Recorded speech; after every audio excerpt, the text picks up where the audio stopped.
Tālā zemē dziļa netaisnība aizēnoja daudzas dzīves. Drosmīgs jauns jurists Nelsons redzēja savu tautu ciešam zem aparteida noteikumiem, kas tos atdalīja pēc ādas krāsas. Viņš stājās pretī monumentālam lēmumam, klusēt vai cīnīties par taisnīgumu, riskējot ar visu.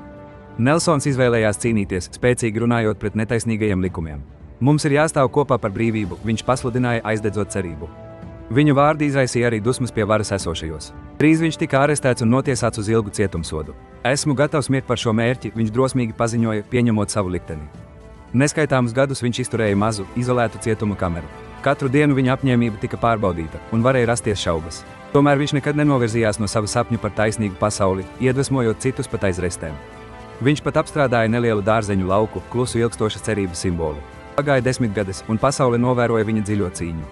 Pasaules līderi pieprasīja viņa atbrīvošanu, un cietuma vārti beidzot atvērās.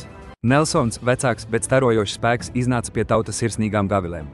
Viņš izvēlējās piedošanu, nevis rūgtumu, kļūstot par vizionāru līderi. Vadot savu valsti uz mieru, viņš nekad nenožēloja savu drosmīgo nostāju par taisnīgumu. Tas mums māca, ka, pieņemot spēcīgu lēmumu labā, nekad to nenožēlojiet. Ja Nelsona Mandelas ceļojums jūs iedvesmoja, abonējiet Latvijas Repo, lai iegūtu vairāk leģendāru stāstu. Patīk, ja jūs šodien piemērosiet šo mācību un komentējiet, kuru slavenu stāstu mums vajadzētu dalīties nākamreiz.